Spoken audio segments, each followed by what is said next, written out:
मांस आहार है ही नहीं मानवों का। हम केवल अपने स्वाद के लिए, और कई लोग तो प्रोटीन के नाम पर और ना जाने दुनिया भर के ताकतों के नाम पर मांसाहार को और ज्यादा प्रोत्साहित करते हैं। हम आपसे स्पष्ट रूप से कह दें, मांसाहार करने वाला व्यक्ति, उसके हाथ से देवता कभी एक पुष्प भी स्वीकार नहीं करते। उसके द्वारा कभी, अगर वो ऐसा होता है ना कि और दिन खाते, मंगलवार को नहीं खाते, क्यों नहीं खाते? मंगलवार को हनुमान जी का वार है, हनुमान जी के लिए नहीं खाते। सोमवार को नहीं खाते, सोमवार को शंकर जी का वार है। कोई फर्क नहीं पड़ेगा। आप एक दिन भी मांस खाते हो तो आप साल भर के सोमवार मंगलवार पे हनुमान जी आपसे पीट करके ही बैठते होंगे। आपको ऐसा लगता होगा कि शायद उस दिन हनुमान जी यूं कहेंगे कि भाई कम से कम ये मंगलवार को तो नहीं खाता। नहीं भाई, पाप कर्म करने वाला व्यक्ति 365 दिन नहीं करता, 365 में से एक ही दिन करता है, पर एक ही दिन का पाप उसके पूरे जीवन पर भारी पड़ता है। इसलिए देवता अगरबत्ती भी स्वीकार नहीं करेंगे, दिया भी स्वीकार नहीं करेंगे, पुष्प भी स्वीकार नहीं करेंगे मांसाहारी व्यक्ति का। और जो श्राद्ध पक्ष आता है, उन श्राद्ध पक्षों में हम अपने पितरों के निमित्त जो भी करते हैं, या फिर अब आप लोग सुनकर के आश्चर्यचकित हो जाओगे, श्राद्ध पक्ष में हमारे पितृ, यदि मांसाहारी व्यक्ति पितरों के लिए तर्पण आदि करता है तो पितृ उसके हाथ से तर्पण स्वीकार नहीं करते। और तो और घर का यदि बड़ा बुजुर्ग चला जाए और उसका संस्कार करने वाला बालक यदि मांसाहारी है तो उस संस्कार से उस व्यक्ति को भी मुक्ति की प्राप्ति नहीं होगी, वो प्रेत योनि में ही भटकता रहेगा। तो भैया, अपना भी बुरा कर रहे हो, पितरों का भी बुरा कर रहे हो, आने वाली जनरेशन का भी बुरा कर रहे हो। क्यों ऐसा करते हो? किसी जीव को मार करके पाना ये हमारा स्वभाव स्वरूप नहीं है। भारत में मांसाहार लेकर के आए थे मुगल। उससे पहले जहां पर खेती बाड़ी नहीं थी वहां लोग मजबूरी होकर के कुछ लोग पा लेते थे, पर अधिकतर भारत में सब लोग शाकाहारी। आप जिस महाराष्ट्र की भूमि पर रहते हैं, इस महाराष्ट्र के छत्रपति श्री शिवाजी महाराज, मुगलों के लिए जिन्होंने सर्वस्व न्यौछावर किया कि मुगलों को यहां से दूर किया जाए, वो मुगल लेकर के आए थे मांसाहार। ये दुनिया भर के जीवों को पका करके पाना, उनको मार करके उनका भोजन करना। अरे, अपने हाथ से रक्त निकलता है तो हम घबरा जाते हैं, किसी जीव का रक्त निकालने में हमको पीड़ा नहीं होती। किसी जीव की नार मरोड़ करके काट देना, उसके महाराज, लोग कैसे कैसे लोग होते हैं। अपना पैर अपना सा लगता है, दूसरे का पैर आप खाते हो तब आपको बिल्कुल पीड़ा नहीं होती। ये निर्दयता का प्रतीक है। मांसाहारी व्यक्ति निर्दयी होता है और ठाकुर जी से मिलना वो भूल जाएगी इस जन्म में, तो ठाकुर जी उसको मिलने से रहे। वो जिन जिन लोगों का स्पर्श करता जाएगा, चाहे वो उसके पितर ही हों, उनको भी ठाकुर जी प्राप्त नहीं होंगे। हम तो कल एक बात स्पष्ट कह चुके हैं, ये दो तरफा मत रहिए। वो सब भी करना है, कथाएं भी सुननी है, पंढरपुर भी जाना है, वृंदावन भी जाना है, गिरिराज जी भी जाना है, और फिर कोल्हापुर आकर के वीकेंड्स पे पीना भी है, खाना भी है, शादियों में जाकर के भी उल्टा सीधा करना है। ये दो पक्ष वाले, दो नाव में पैर रखने वाला डूबता ही है, गिरता ही है, पार नहीं होता। अगर वो आपको प्रिय है, उसके बिना नहीं रह सकते, तो फिर उसी में ही रहिए। छोड़ दीजिए मंदिर जाना, पंढरपुर के रास्ते बंद कर दीजिए, कथाओं में आना बंद कर दीजिए, संकीर्तन बंद कर दीजिए, तिलक बंद कर दीजिए। कम से कम वो सब करने के बाद ये स्वीकार करने से आप इसकी अवहेलना मत कीजिए। और यदि एक बार भी पंढरपुर गए हैं, एक बार भी कथा सुनी है, एक बार भी सत्संग किया है, थोड़ा विचार कीजिए। अभी भी समय है, छोड़ दीजिए, मत किसी जीव को पाइए, सबका हित कीजिए। ये उचित आहार नहीं है। हम आपसे आज अब और इससे ज्यादा जिद तो कर नहीं सकते हम कि हाथ पांव पकड़ लें, भाई अब नहीं खाओगे तुम। लेकिन एक बात निश्चित मान लीजिएगा, अभी तक मां ने टोका होगा, अभी तक पिताजी ने टोका होगा, बच्चों ने टोका होगा, मित्रों ने टोका होगा कि मत खाओ, पत्नी ने टोका होगा, पर अब एक ब्रजवासी टोक रहा है। और अगर हमारी बात नहीं मानी तो वैसे तो हम कुछ नहीं है, सामान्य बालक हैं, लेकिन ब्रज के जन्मे हैं, हमारी बात नहीं मानी तो ब्रज को लाला आपसे कभी प्रसन्न नहीं रहेगा। इसलिए यहां से बाहर लोग जो हैं वो तो फ्री हैं, पर यहां जो सभा में बैठे हैं और जो लोग आ रहे हैं धीरे धीरे भी, जिन्होंने सुनी नहीं है ये बात, वो भी अगर सेवन करते हैं और नहीं छोड़ेंगे तो इसका परिणाम उचित नहीं होगा। परिणाम बंधु उचित क्या नहीं होगा, पता क्या होता है? अगले जन्म में वही बनेगा फिर जिसको आपने खाया था ना, जिन जिन के मांस आपने खाए हैं वे सब अगले जन्म में मित्र बनकर के आएंगे। बकरा, मुर्गा और जो भी आपने पाए वो सब आपस में एक ही कॉलोनी के मित्र बनेंगे, और एक दिन एक का जन्मदिन होगा, उस जन्मदिन में ये चारों पांचों सब जाएंगे और जाकर के एक टेबल पे बैठेंगे, वहां आप परोसे जाओगे क्योंकि आप वो बन के आओगे और फिर ये आपको खाएंगे। अब हमको इससे ज्यादा कुछ कहना नहीं है, नहीं तो भक्त चरित्र चल रहा है, क्यों हम खीर में नमक डालने का काम करें। पर किसी ने निवेदन किया है तो इसका मतलब पीड़ा ज्यादा है। किसी ने निवेदन किया है मंच पर, हमसे किसी ने कोई प्रश्न नहीं किया, किसी ने कोई जिज्ञासा नहीं की, पर निवेदन हाथ जोड़ के किया है, इसका मतलब है कि ये बहुत ज्यादा फैल रहा है। एक बात हमारी मान लीजिएगा, आप अपनी सारी इंद्रियों को भले ही बेकाबू होने दीजिए, लेकिन जीव को अपने वश में कर लीजिए। जितम सर्वम जिते रसे, अगर किसी ने अपनी रसना को जीत लिया वो सबको जीत लेगा, वो विश्व विजयी बन जाएगा। और जिसने रसना को नहीं जीता वो उसकी आंखें भी मटकेंगी, उसके कान भी दूषित सुनने में रुचि रखेंगे, उसके हाथ भी स्पर्श के अधिकारी, स्पर्श की खोज में रहेंगे। जिसकी जीव वश में नहीं है उसकी सारी इंद्रियां उसके हाथ से निकल जाएंगी। इसलिए इस जीव से एक बार विट्ठल कहा है, इस जीव से एक बार राम कृष्ण हरि कहा है। चलो विट्ठल कह दिया, रामकृष्ण हरि कह दिया, पर इस जीव से एक बार श्री राधा कहा है। अब इस जीव का दायित्व बनता है आपका कि इस जीव पर कुछ भी असद वस्तु ना जाए। नहीं तो नाम लेना जहां पुण्य का कार्य होता है, नाम लेना जहां भक्ति का स्वरूप होता है, आप लोगों का नाम लेना पाप हो जाएगा। आप किशोरी जी का नाम लेते हो और फिर इसी जीव पर कुछ अशुद्ध वस्तु लेते हो। किशोरी जी तो हमारी बड़ी भोली हैं, वो तो कुछ कहेंगे नहीं, पर ठाकुर जी सुदर्शन चक्र भेजेंगे कौ देना। और ठाकुर जी का सुदर्शन चक्र कलयुग में पता कैसे आता है? ऐसा नहीं कि सर धर से अलग कर दिया, वो तो सतयुग त्रेता द्वापर में होता है। कलयुग में तो सुदर्शन चक्र आता है आर्तों के रूप में, पीड़ाओं के रूप में, कष्ट के रूप में, विपत्तियों के रूप में। अच्छा, कई बार ऐसा होता है कि हम पे विपत्ति आए हम सह लेंगे, लेकिन ठाकुर जी ऐसा सुदर्शन चक्र चलाते हैं, आपको विपत्ति नहीं देंगे, जिनसे आप प्रेम करते हो उनको विपत्ति देते हैं, उनको कष्ट देना प्रारंभ करते हैं। क्यों?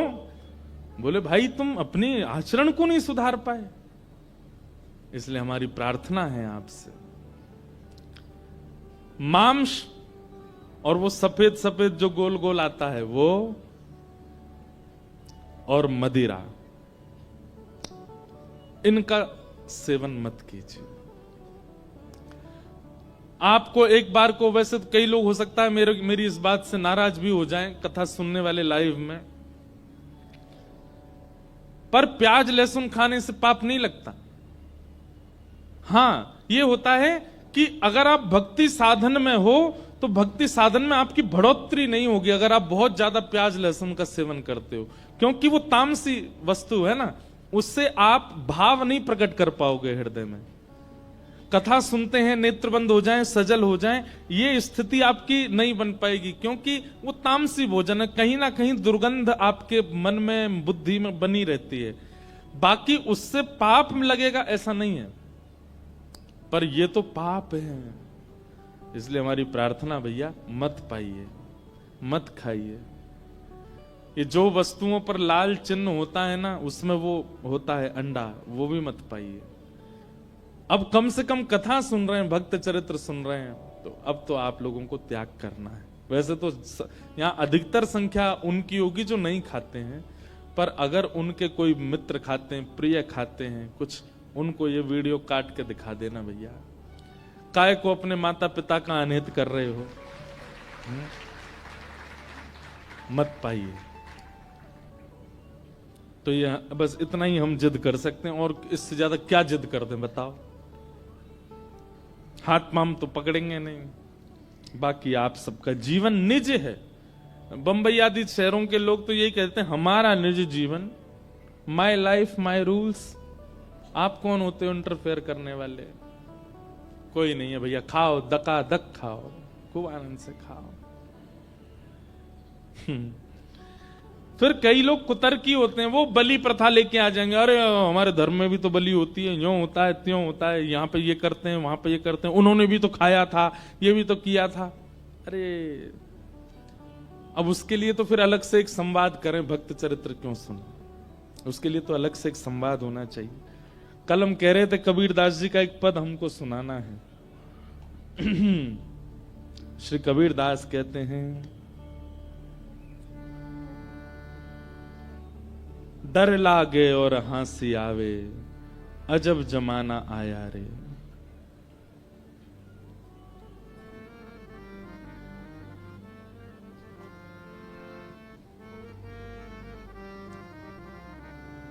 डर लागे और हंसी आवे, अजब जमाना आया रे। डर लागे और हंसी आवे, अजब जमाना आया रे। धन दौलत ले माल खजाना, वैश्या नाच नचाया रे। धन दौलत ले माल खजाना, कबीरदास क्या कह रहे हैं? बोले व्यक्ति धन किस लिए कमा रहा है? केवल और केवल असद क्रियाओं को करने के लिए। बुरा नहीं मानिएगा, धन की बढ़ोतरी होने पर व्यक्ति उस धन के मार्ग से कुछ ना कुछ गलत करने का विचार करने लगता है। हमारे श्री तुकाराम जी महाराज आपके महाराष्ट्र में हुए, अद्भुत भक्त श्री पंडरीनाथ भगवान के, ज्ञानदेव तुकाराम, श्री तुकाराम जी अद्भुत भक्त हुए श्री पंडरीनाथ भगवान के। एक बार श्री तुकाराम जी महाराज देहू, महाराष्ट्र में देहू में रहते थे। वहीं पास में एक पर्वत था, उस पर्वत पर बैठ करके श्री तुकाराम जी भजन करते थे। अकाल पड़ा था, तो उस अकाल में इनकी पत्नी और बेटे की मृत्यु हो गई, भोजन नहीं मिलने की वजह से। फिर बाद में इनका दूसरा विवाह कर दिया गया। दूसरी बहू जो आई वो इतना शासन करती थी इनके ऊपर, वो कहती थी उठो तो तुकाराम जी को उठना पड़ता था, वो कहती बैठो तो तुकाराम जी को बैठना पड़ता था। एक बार एक तुकाराम जी के पास एक बालक गया, बालक ने जाके कहा, तुकाराम जी मेरे सब परिवार के लोग मेरे पीछे पड़े हैं, ब्याह कर लो ब्याह कर लो ब्याह कर लो। मैंने सबसे कहा है आप कहोगे तो मैं ब्याह करूंगा, क्योंकि उस बालक को पता था तुकाराम जी कभी नहीं कहेंगे। भाई दूध का जला छाछ भी फूंक फूंक के पीता है, और वो तुकाराम जी खुद इतनी पीड़ा में हैं, वो किसी और को पीड़ा में क्यों डालेंगे। तो बालक अपने परिवार वालों को लेके आया, बोले तुकाराम जी बोल देंगे ब्याह कर लो तो मैं कर लूंगा। उसको विश्वास था कि तुकाराम जी मना करेंगे। सब परिवार के लोग आए, बोले आप बोल दीजिए, ये ब्याह नहीं कर रहा है, इतने दिन हो गए। आप बोल देंगे तो इसका ब्याह हो जाएगा। बोलता है आप बोल दोगे तो फिर ये ब्याह कर लेगा। तुकाराम जी बोले निश्चित अभी इसी वक्त इसका ब्याह कराओ। बालक बोला तुकाराम जी ये आप ईर्ष्यावश बोल रहे हो ना, आप ये चाहते हो कि जो पीड़ा आपको हो रही है वो मुझे भी हो। तुकाराम जी ने उसको उठा, इधर बैठ, क्या बात है? बोले आप इतनी पीड़ा में रहते हैं, आपकी पत्नी पूरा नगर जानता है, आपको डांटती है, सब करती है वो, और फिर भी आप कह रहे हो कि इसका ब्याह कर दो। जो खुद इतनी पीड़ा में है वो दूसरे को ब्याह के लिए कैसे कह सकता है? इतनी प्रतिकूल पत्नी आपकी, फिर भी आप बोलते हो। तो तुकाराम जी बोले देख एक मेरी बात सुन, देख अगर अनुकूल पत्नी आ जाए, जैसा तू है वैसी तेरी पत्नी आ जाए तो फिर कोई दिक्कत नहीं है, तू भी भजन करना वो भी भजन करेगी। और अगर प्रतिकूल पत्नी आ जाएगी तो एक गांव में 2 तुकाराम हो जाएंगे, मैं भी और तू भी। अकेले तुकाराम से क्या काम चले। बोले सब मेरे को प्रणाम करने आते हैं दूर दूर से। छत्रपति श्री शिवाजी महाराज दंडवत करते थे तुकाराम जी महाराज को। बोले गांव में मेरे घर में मेरा सम्मान नहीं है, लेकिन बाहर देख लाखों की तादाद में लोग दर्शन करने आते हैं। अनुकूल पत्नी होगी तो दोनों भजन करना, प्रतिकूल होगी तो एक तुकाराम और बन जाएगा। मतलब तुकाराम जी क्या बोले, मेरे तुकाराम बनने का बहुत बड़ा कारण मेरी प्रतिकूल पत्नी है। ये विपरीत है, इसीलिए मैं ठाकुर जी के ज्यादा समीप हूं। ये अनुकूल होती तो इससे मेरा प्रेम हो जाता, ये मेरे अनुकूल होती तो मैं इसी का ध्यान रखता, इसी के पास रहता, इससे बातें करता, इसकी सुनता, इसी में ही रमा रहता। लेकिन ये प्रतिकूल है, इसलिए इसके बट का प्रेम भी मैं विट्ठल से करता हूं और बस चुपचाप सुनता हूं, क्या बोलती है, जो कहती है सह लेता हूं, मारती है, कभी कुछ कह देती है तो कोई दिक्कत नहीं। ऐसे श्री तुकाराम जी महाराज। तो उनके बारे में मैं क्या बता रहा था कि हम लोग जब धन की अधिकता हो जाती है तो कहीं ना कहीं हमारे मन में आ जाता अब इससे कुछ भोग भोगा जाए, इससे कुछ ऐसा किया जाए जो पाप जन्य है। या विश्वास मानिएगा, धन अधिक हो जाए और व्यक्ति के जीवन में सत्संग नहीं है तो धन की अधिकता उसको कभी ना कभी पाप की ओर ले जाती है। तो जब छत्रपति शिवाजी महाराज को पता चला कि श्री तुकाराम जी महाराज की पत्नी और बेटा, पहली पत्नी और बेटा इसलिए मर गए क्योंकि अकाल में उनके यहां भोजन नहीं था, तो शिवाजी महाराज ने किसी से पूछवाया, बोले इनके घर की स्थिति कैसी है? कहा बोले ज्यादा अच्छी नहीं है, बस ये भक्त हैं इसलिए इनका नाम तो बहुत है पर धन नहीं है इन पे। तो शिवाजी महाराज ने खूब सारी बैलगाड़ियों में भर करके सुंदर सुंदर रत्न भेजे तुकाराम जी महाराज के पास। मंत्री आया और मंत्री ने आकर के कहा, बोले महाराज छत्रपति शिवाजी महाराज ने आपके लिए कुछ भेंट भेजी है। भेंट को देख करके उन्होंने तुरंत मना किया, मुझे नहीं चाहिए, इसको ले जाओ। बोले क्यों नहीं चाहिए? तब 2 बातें कही तुकाराम जी ने, ध्यान से सुनना। पहली बात कहते हैं, जो पाप का मूल है उसको मैं क्यों लूं? मंत्री जी एक बात मुझे बताइए, दुनिया में जितने पापी हैं सबके नाम गिनो, पापियों के नाम याद हो तो पापियों के नाम गिनो। आप भी अगर किसी पापी को जानते हैं, वैसे तो किसी को पापी मानना नहीं, लेकिन फिर भी जो पाप कर्म करता हो, कोल्हापुर में हो या कहीं भी हो, आपकी रिश्तेदारी में हो, मित्रों में हो, जो पाप कर्म करता हो। पाप कर्म किसको कहते हैं? परस्त्री गमन को पाप कर्म कहते हैं। माता पिता की अवहेलना करने वाले को पाप कर्म कहते हैं। अपनों से ही द्वेष रखने वाले को पाप कर्म कहते हैं। मांस मदिरा आदि भक्षण करने वाले को पाप कर्म कहते हैं। अधर्म के मार्ग पर चलने वाले को पाप कर्म कहते हैं। कुदृष्टि रखने वाले को पाप। तो ये सब जिसके अंदर हो, आप खुद विचार कर लो, कहीं ना कहीं उसके पास धन का स्रोत होगा, इसीलिए वो पाप के मार्ग पर है। कहीं ना कहीं धन का स्रोत है। और धन नहीं है, अगर वो धनवान नहीं है तो लोभ ही होगा। ये लोभ और धन यही पाप करवाते हैं। सब लोग इधर देखिए, बहुत ध्यान से सुनिए। तुकाराम जी महाराज पहली बात कहते हैं कि जो पाप का मूल है, जो पाप का बीज है, वो मैं क्यों लूं? इसी से ही पाप कर्म की इच्छा प्रकट होती है, मुझे नहीं चाहिए। लेकिन तुम ज्यादा निवेदन करोगे तो दूसरी बात सुनो, बोले क्या? जिसको विठ्ठल रूपी रत्न मिल गया उसको अब संसारी रत्न की आवश्यकता नहीं है। जिसको साक्षात श्री कृष्ण रूपी रत्न मिल गया, पायो जी मैंने नाम रतन धन पायो, पायो जी मैंने नाम रतन धन पायो। वस्तु अमोलक दी मेरे सद्गुरु, वस्तु अमोलक दी मेरे सद्गुरु, वस्तु अमोलक दी मेरे सद्गुरु, वस्तु अमोलक दी मेरे सद्गुरु। पायो जी मैंने नाम रतन धन पायो, पायो जी माने नाम रतन धन पायो। जन्म जन्म की पूंजी पाई, जन्म जन्म की पूंजी पाई, जन्म जन्म की पूंजी पाई, जन्म जन्म की पूंजी पाई। जग में सभी घुमायो, जग में सबही कुमायो।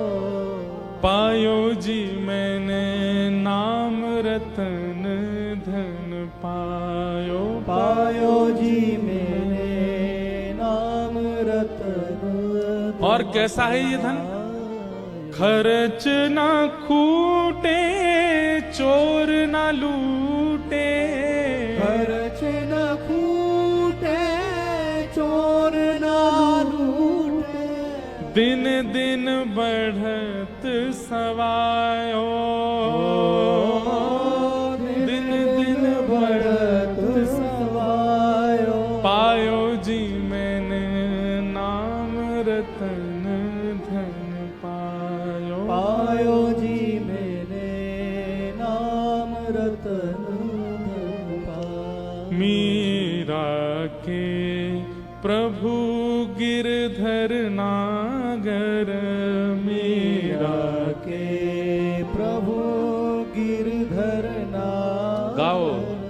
मीरा के प्रभु गिरधर नागर, मीरा के प्रभु गिरधर नागर। हरस हरस जस गायो, मैं तो हरस हरस जस गायो। पायो जी मैंने नाम रतन धन पायो, पायो जी मैंने नाम रतन धन हे पायो जी मैंने विठ्ठल रतन धन पायो, पायो जी मेरे विठ्ठल रतन धन पायो। आहा, खर्च ना खूटे, खर्च नहीं होता कभी भी, और चोर ना लूटे। चोर दुनिया की सब सामग्री लूट ले जाएगा, पर ठाकुर जी का प्रेम कैसे लूटेगा हमारे हृदय से? पायो जी मैंने नाम। तो श्री तुकाराम जी महाराज सेनापति से बोले कि भैया, पहली बात तो ये पाप का मूल है, इसको मैं रखूंगा, कहीं ना कहीं पाप मुझसे बनेगा। और दूसरी बात, जब विठ्ठल रूपी रत्न मिल गया तो फिर ये संसारी रत्न की क्या आवश्यकता है, इसको ले जाओ। और लेकर के सेनापति वापस आए तो छत्रपति शिवाजी महाराज अचंभित हो गए। एक वस्तु नहीं ली उन्होंने।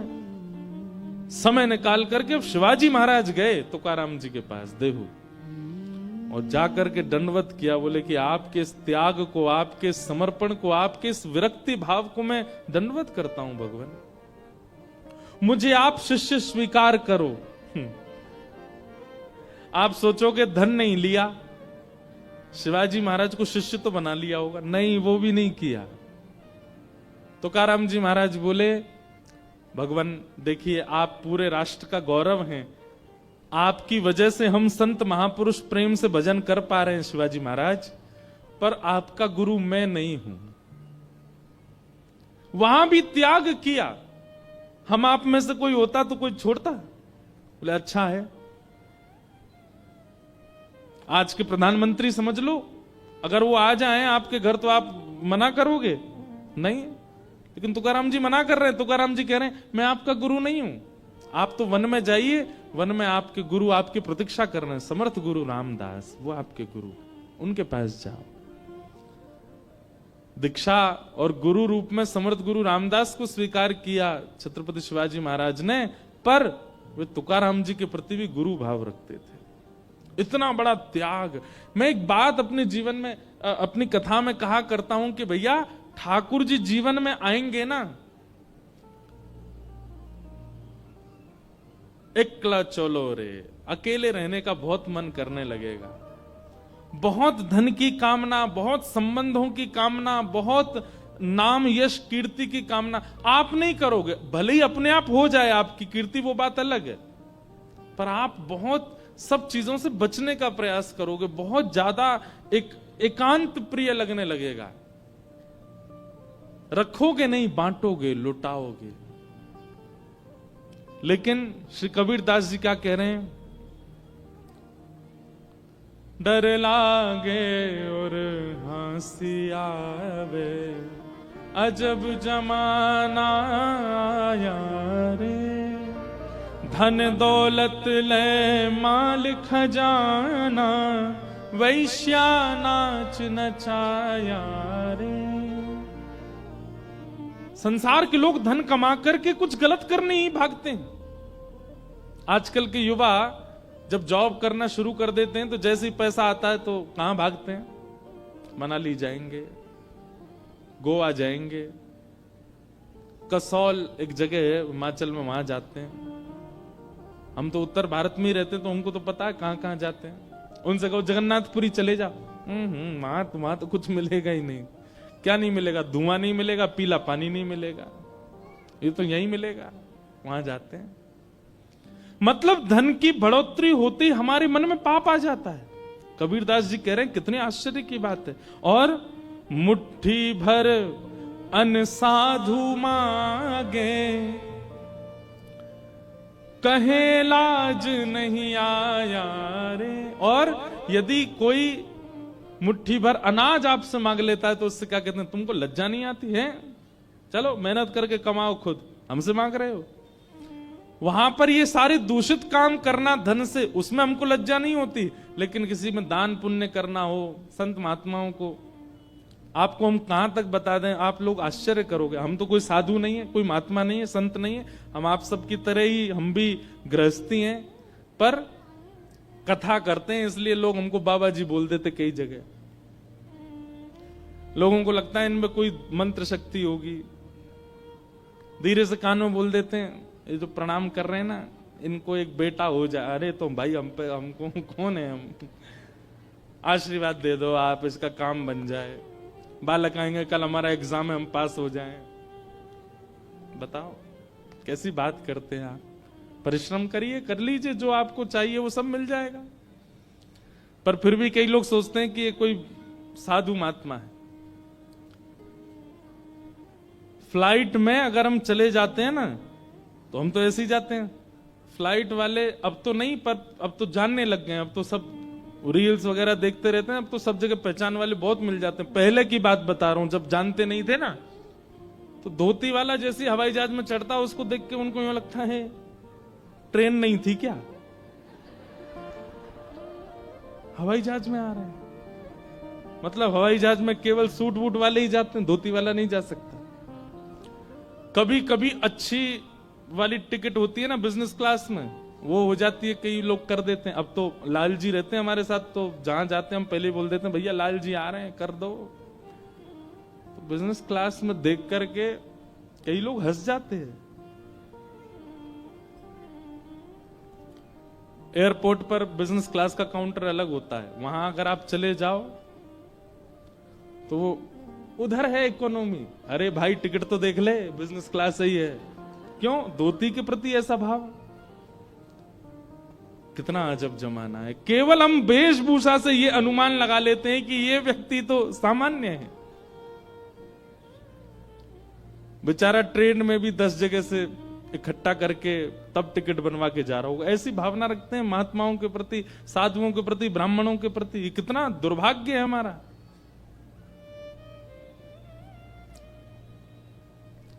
डर लागे, आज से 500 साल पहले कबीरदास जी लिख के चले गए वो बात जो आज घट रही है।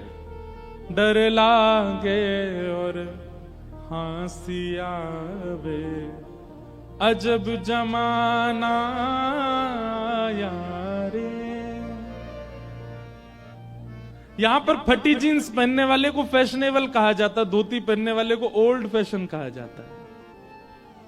लेकिन हम तो फिर भी भैया बड़े प्रसन्नता से घूमते हैं। व्यक्ति तैयार क्यों होता है? कि लोग उसको देखें। इसीलिए तैयार होता है। महंगी कपड़े क्यों पहनता है? कि लोग उसको देखें।